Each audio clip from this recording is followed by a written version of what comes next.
Welcome to Woke Mental Wellness Presents Windy City Nihilism. This is a debrief episode. While some cast members are mental health professionals, nothing in this episode or series should be construed or taken as medical advice. We speak to our lived experiences. If you have concerns, please contact someone in your care community and/or seek out an appropriate professional. No podcast can or should be used as a substitute for a relationship with a doctor, therapist, or other trained professional. Please also be aware that Talkback episodes cover a wide range of topics which may be hard for some listeners. Topics include, but are not limited to, suicide, death, depression, anti-Blackness, racism, sexism, transphobia, police, state-sanctioned murder, complicated relationships, sex and sexuality, hopelessness, financial anxiety, and strong language. Please take care of yourself as you listen, and remember, hope and resistance do best in community.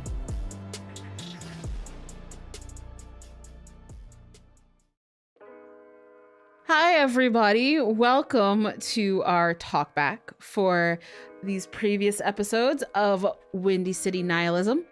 So, how is everyone doing? Because these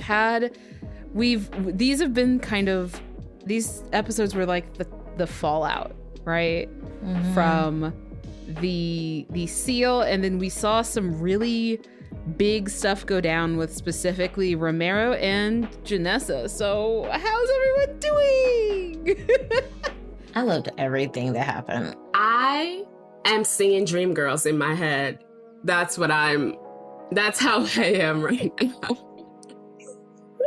That was a doozy. How are y'all feeling after that conversation, actually? Just to check in on y'all. As a player, there are like some residual nerves, but this is outside of this game, there just seems to be a whole thing centralized around characters who have to give impassioned speeches to inspire people to kind of like change things around them. And so there always like a flood of particular emotions that comes with being like, I need to find the words to say that will make people care enough about this to do something.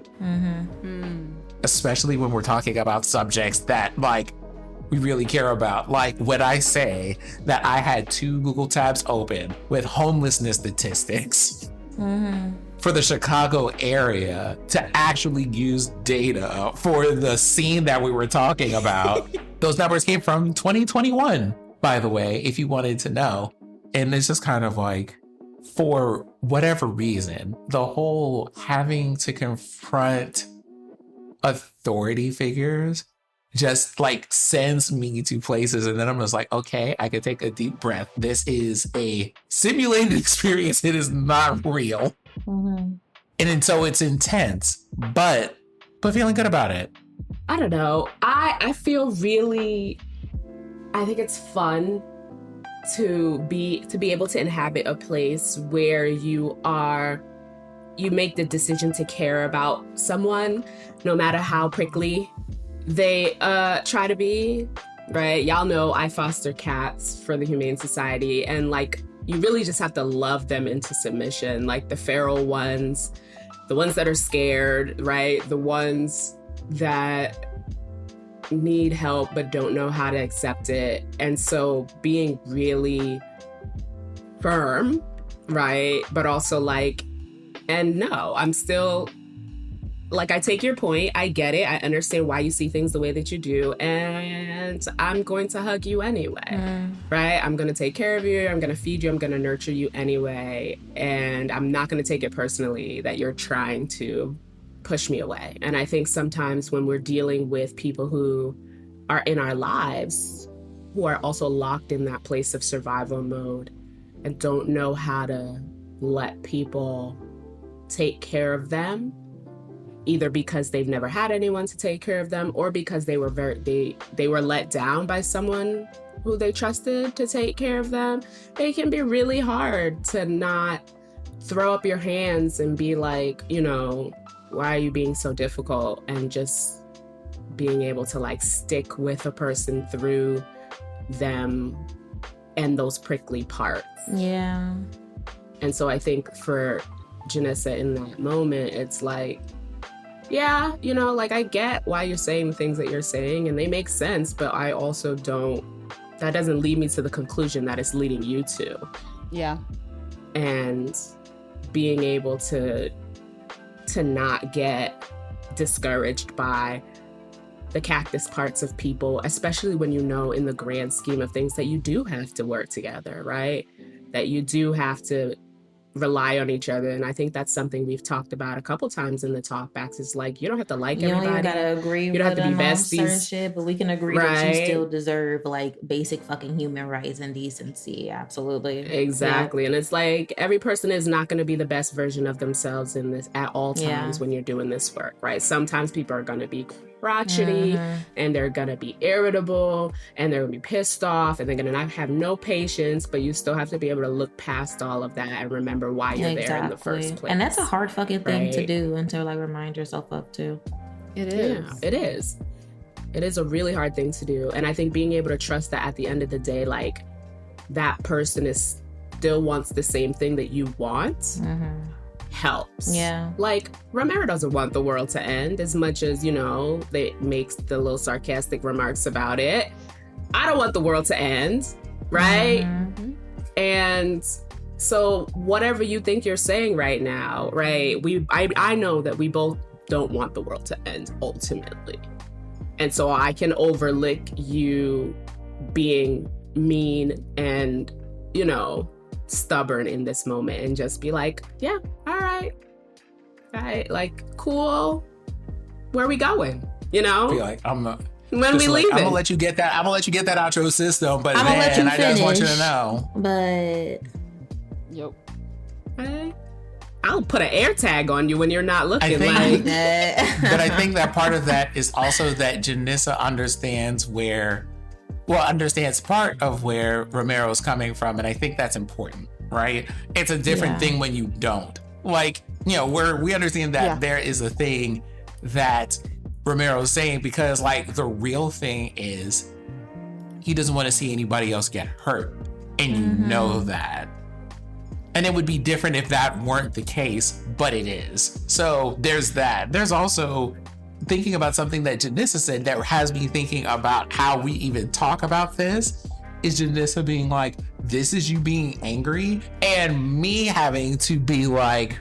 No, I think that was Ruin, wasn't it? No, that was Janessa. That was Janessa.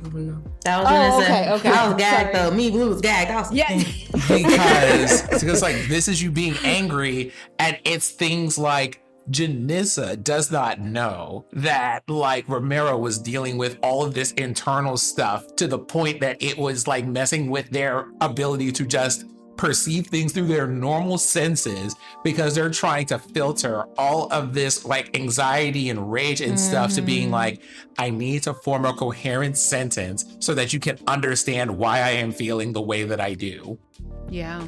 And there's something to be said about how sometimes that messes with your ability to directly express an emotion in its purest form. Absolutely.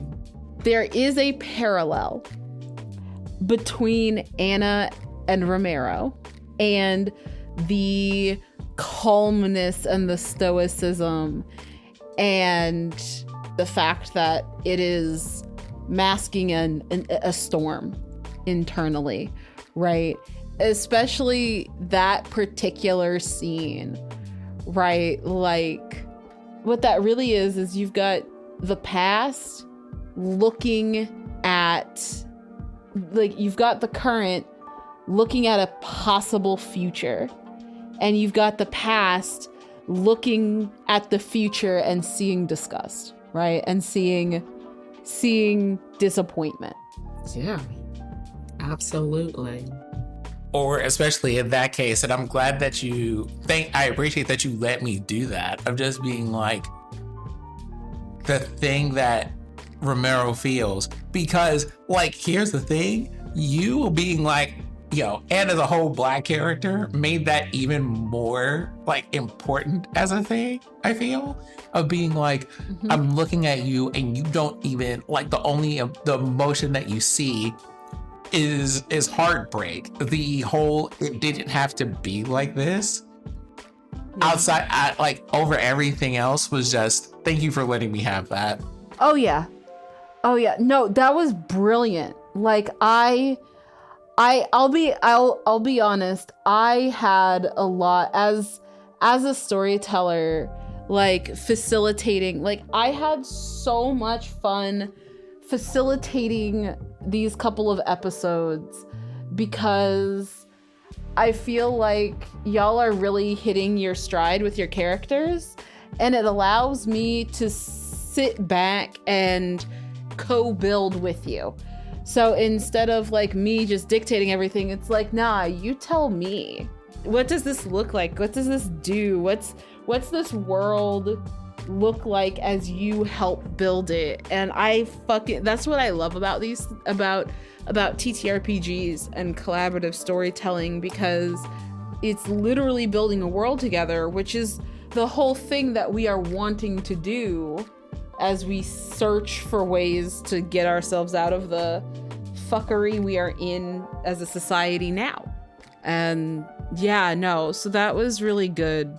And I'm glad you did it. And I think it was really beautiful that like when that juxtaposition of the rest of the crowd looking kind of disgusting, but Romero, her touchstone, Romero doesn't look disgusted. Romero just being heartbroken.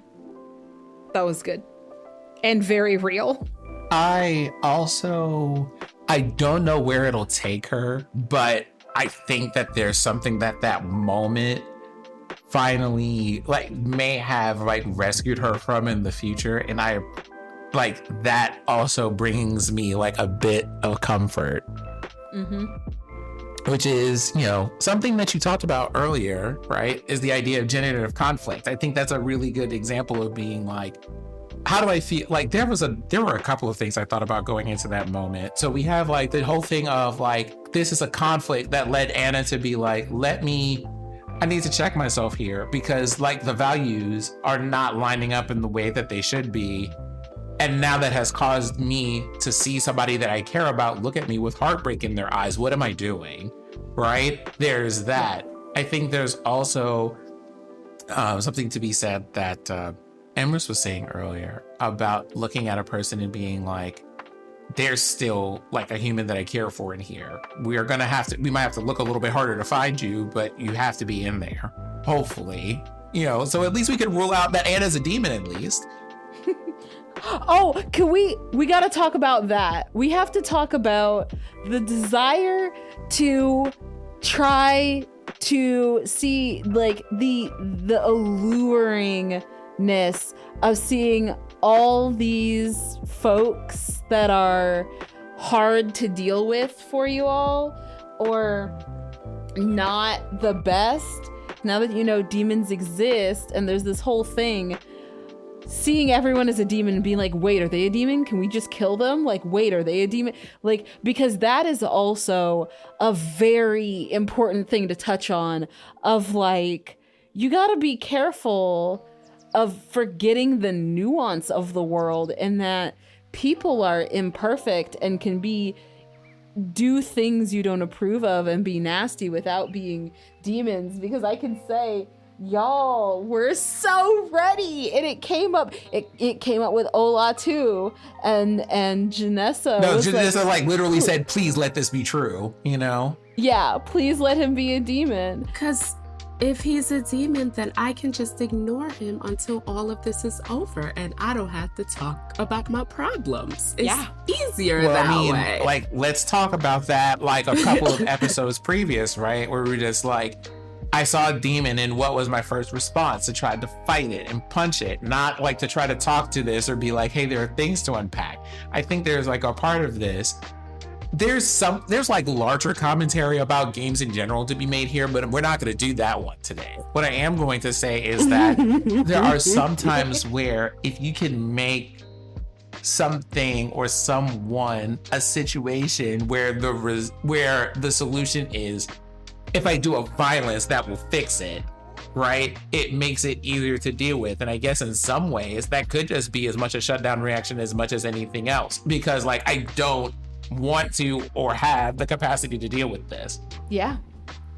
Or it's like even you saying like, maybe Mercury's just in retrograde, like, right, where we're just, life is happening around us, and it's like, please just give me something that I can blame this on so that I don't have to actually attend to what's happening here. Like, if I can say that my life is just a hot mess right now because Mercury's in retrograde, I don't have to worry about it. I can just wait for Mercury retrograde to pass, right? And I can go right on back to ignore my problems again, like I was doing the rest of the time. And so, right, having this idea of like, just trying to find something that makes it easy, makes these things cut and dry, makes them simple, right? I can attack them or I can ignore them, right? Yeah. That I don't actually have to engage with them in a meaningful way. Yep.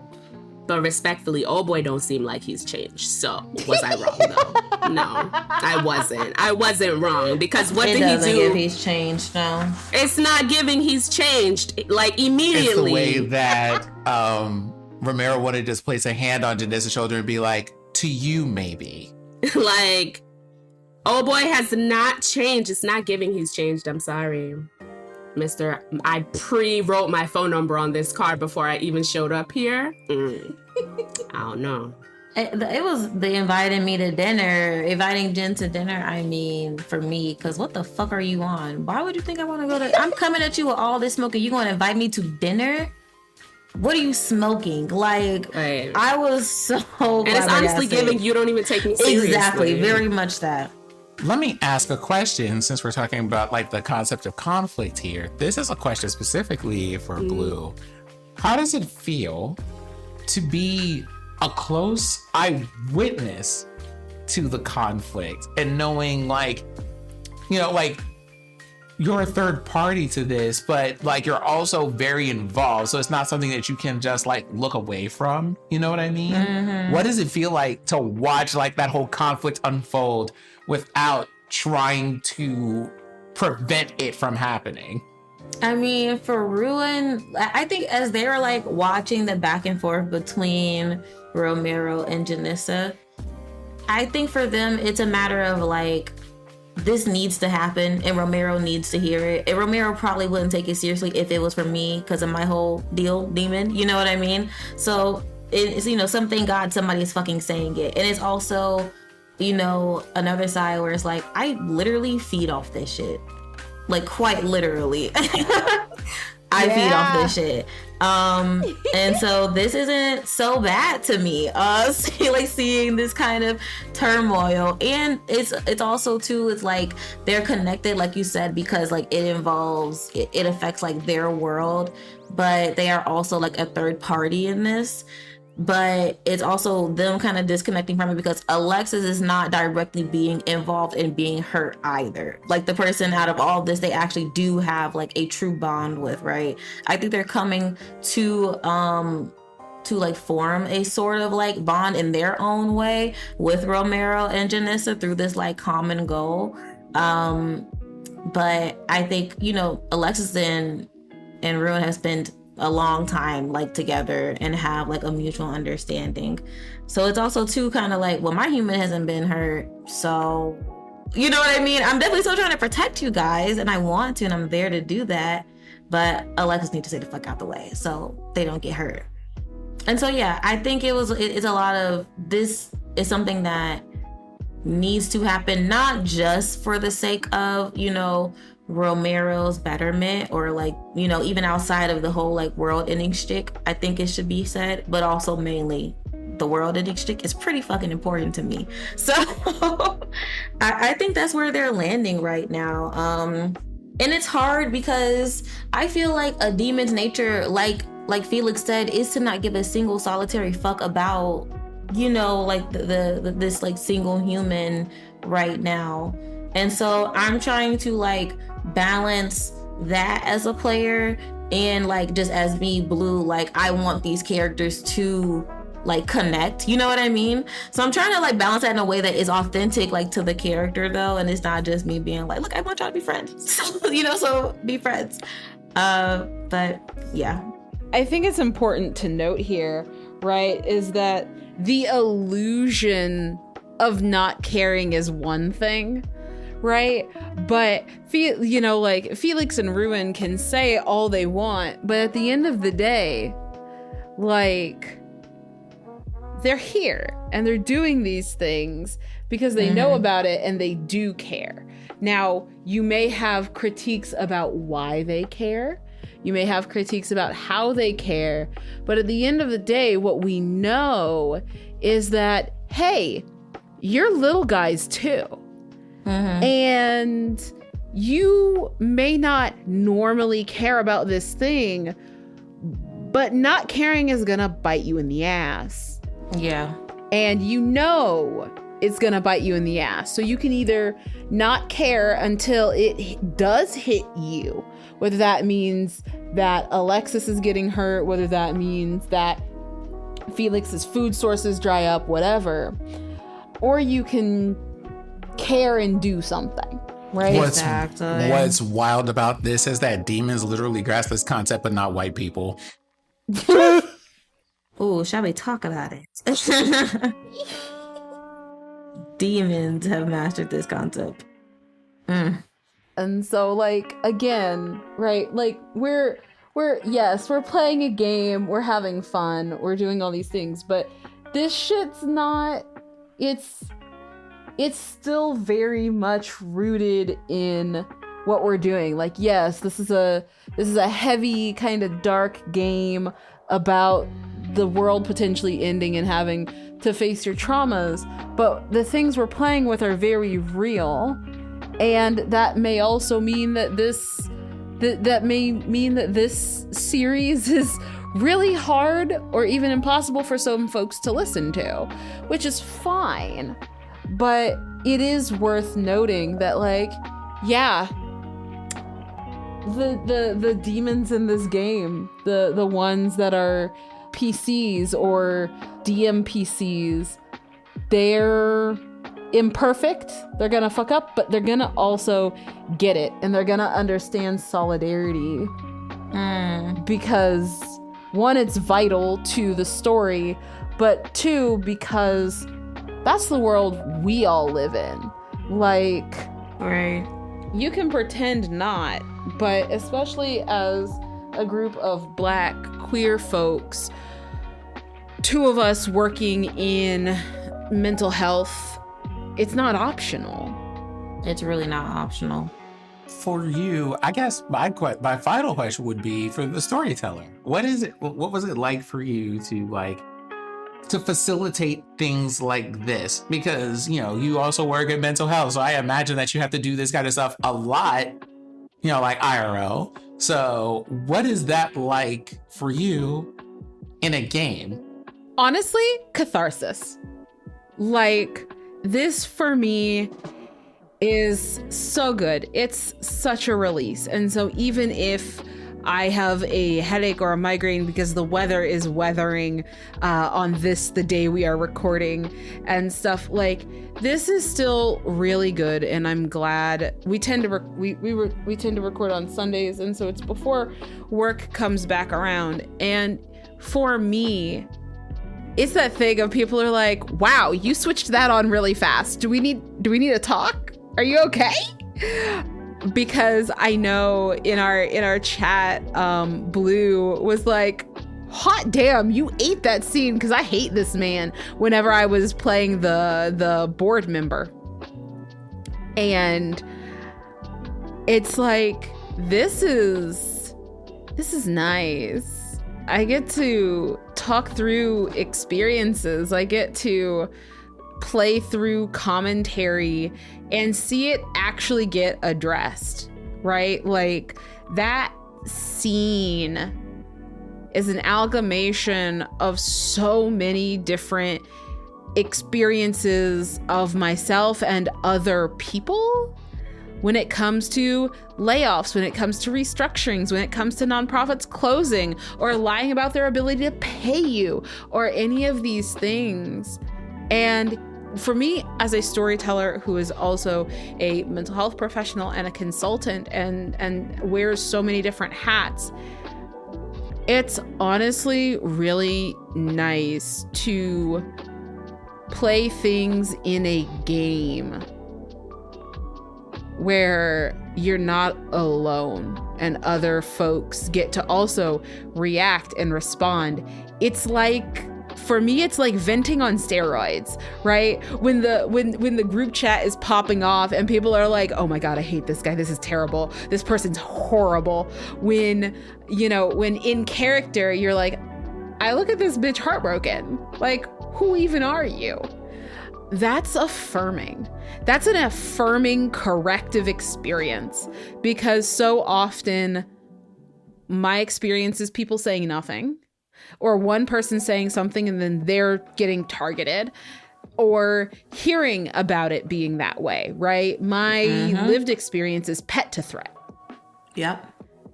Getting pushed out of nonprofits because they're struggling, and it's easier to try and keep your head down and take funny money from suspicious sources that do have clear strings attached.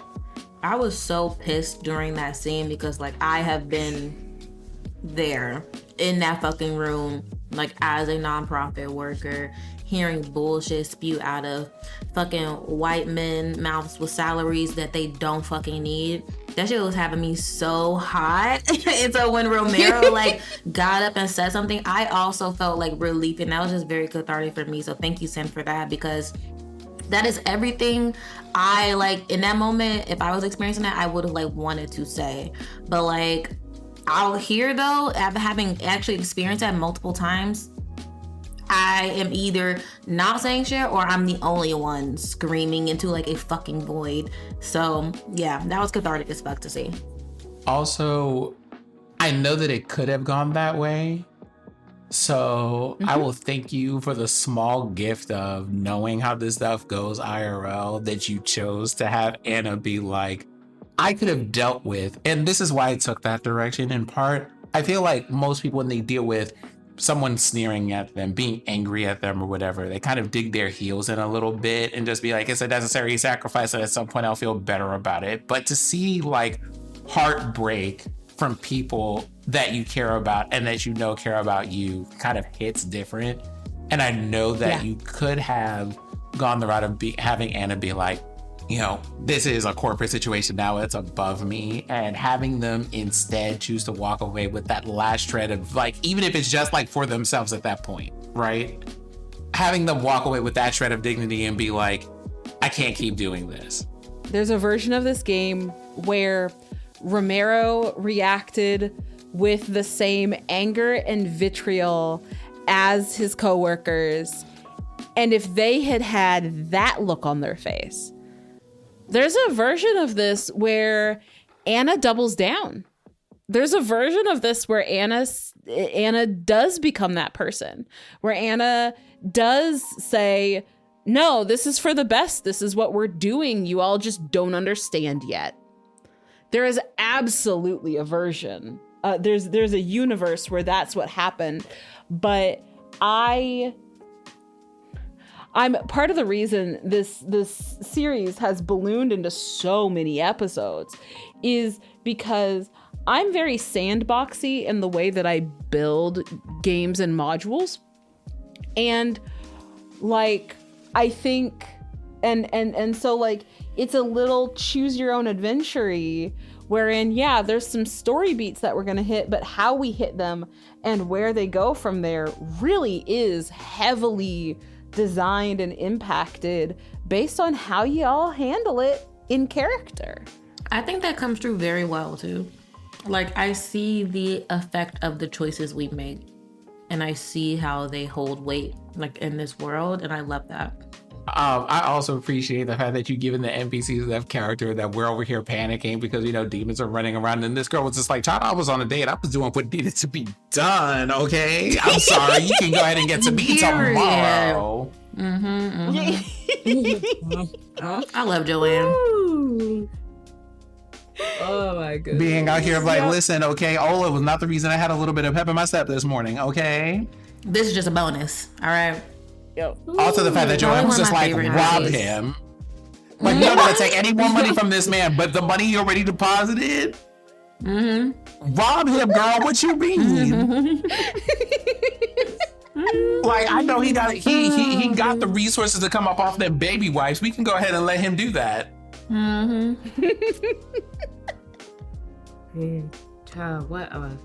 I think it's so important though, like sometimes you need that person who's like, yes, I understand that you're principled and all that. Yeah. I really do.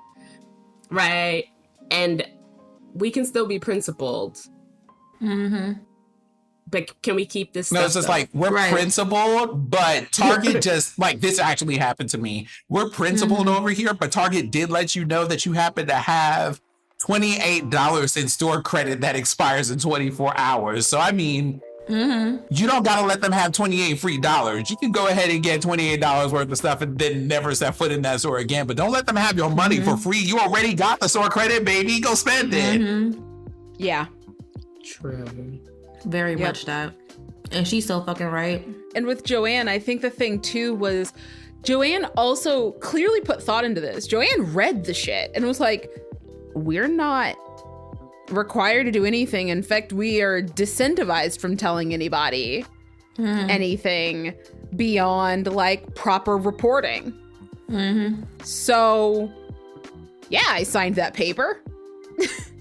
I understand Janissa's conflict in like, okay, I know this is like meeting a need, but all money ain't good money. And she's 100% right about that shit. But I can also like... Oh yeah, no, Ola is clearly okay as fuck. Ola is He's scheming. He is plotting, okay? And so yeah, he may not be plotting on, right, the professional side, but as we can see, he was clearly plotting. Exactly. Right? It wasn't... There's definitely he feel like he got his little hooks in now, and so you know I feel like Janissa's vindicated and justified to not be trustworthy of this man. So vindicated and justified, she kept that card. She kept that card. I know, right? Messy boots, child. I can't wait to become some messy boots. Listen. That was good. Where's that gonna go? No, for real. Child. But you know what? I have full faith that if like these niggas try to fuck Janissa over, Joanne will raise hell. Cause that's what it was giving me too. Like, she's not gonna fucking play around with them at the drop of, you know, some fuckery afoot. Especially now that like Janissa's communicated like, yo, this is the history behind, you know, like me and this individual. I just want you to be aware. Yeah, I think she's gonna navigate that fine. Yeah, I like the conversation though about like, can people grow and change? Right? Can people grow? Can they change? And also, what does it mean for relationships when someone's growing and changing happens off screen for you? Right. Yeah. And not only that, but like just because someone has grown and changed does not mean that you have to accept them like back in your life after they have caused you harm. That part too. You know what I'm saying? Right? Like, this say is it again for difficult... the folks in the back. You know, it's recorded. They can rewind that shit 10 seconds. But yeah, like, but it's so like, true. Look at you growing and flourishing and learning over there. You can stay right over there where you have learned and grown and done all that flourishing. Thank you. Yeah. Because if you come over here, you're getting popped. Right.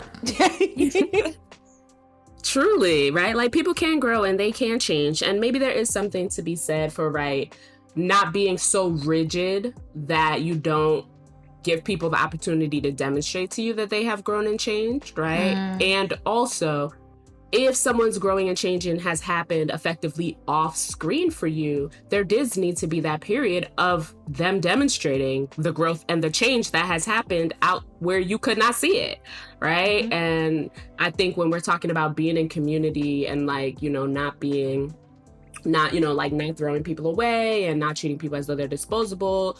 The flip side is that sometimes it can get minimized, the need for people to demonstrate their growth and their change in order for someone to really be like, okay, like I see it now, as opposed to like, I just have to take your word for it that you've grown and that you've changed. Mm-hmm.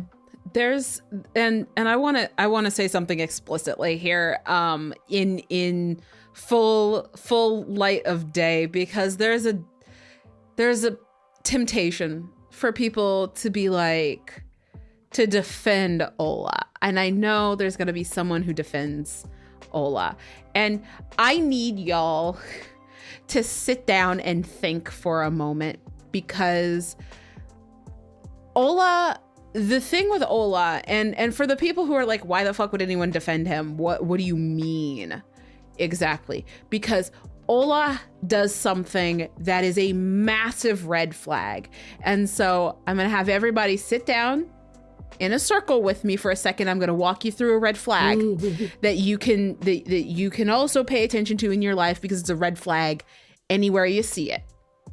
When someone has done harm, and they say, okay, I'm going to go away and I'm going to fix this and I'm going to do some work on myself. And then they come back and they say they've changed, and they start trying to bring you this thing or that thing of proof. But they start acting with entitlement when you don't immediately open your arms to them. That is a red flag.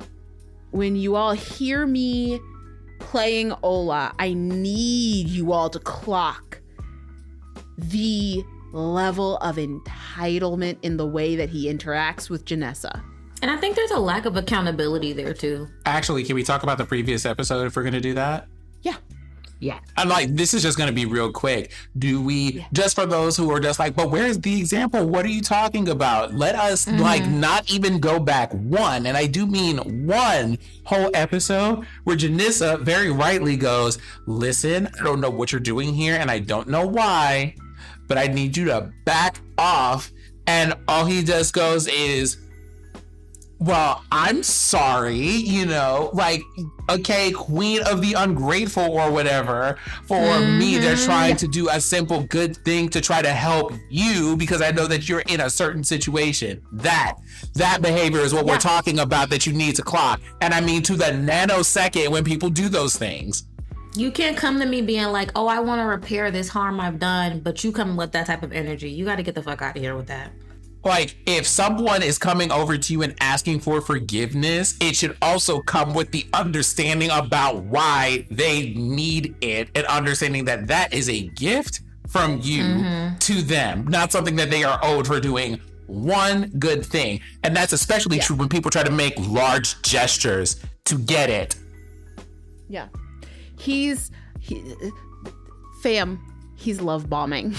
I was just going to say that. He's professional love bombing. He's professional love bombing. And not only that, but you'll notice he always stops short of actually naming what he did. Right? He'll say words like, oh, damn, I'm sorry.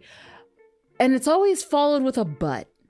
And it's never quite specific, and and when it does start to get specific, it's wrong.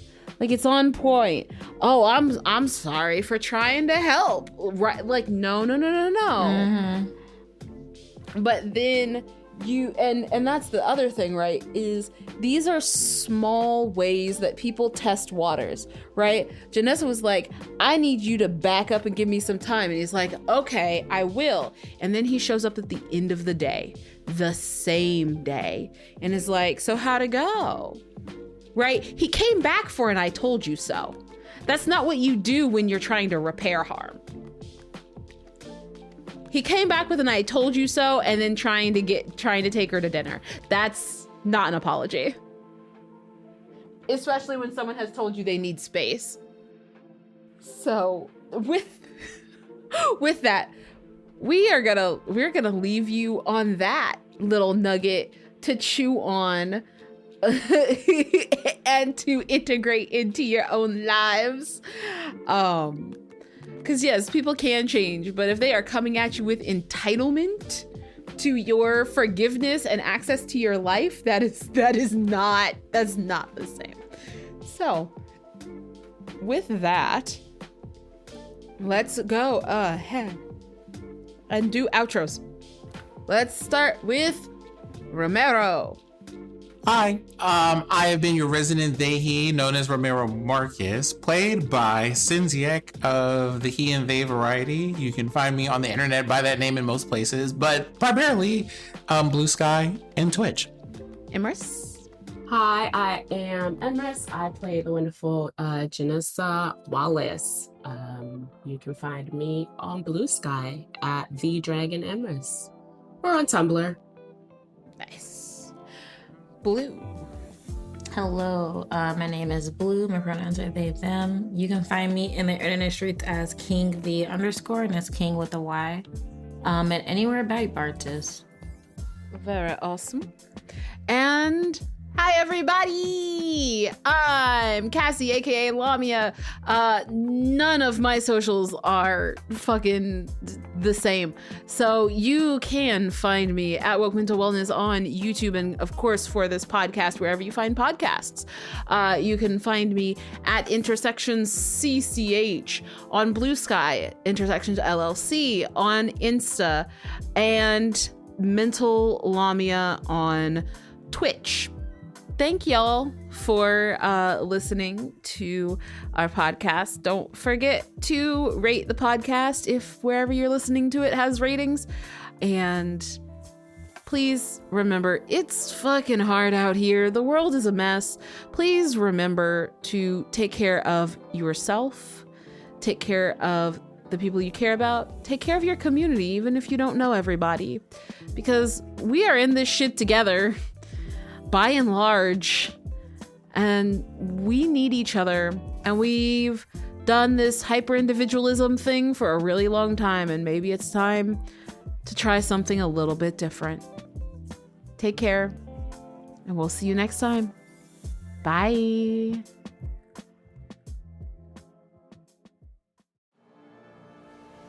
Thank you for listening to Woke Mental Wellness presents Windy City Nihilism, a 12 Inner Demons homebrew podcast. This podcast has been made possible in part thanks to a grant from Diversity Saves. Episodes are edited by Marissa Ewing of Hemlock Creek Productions. If you enjoyed this podcast, please leave a review and tell your friends. If you want to help financially, you can visit the Woke Mental Wellness Ko-Fi listed in the show notes. Take care, and remember, hope and resistance do best in community.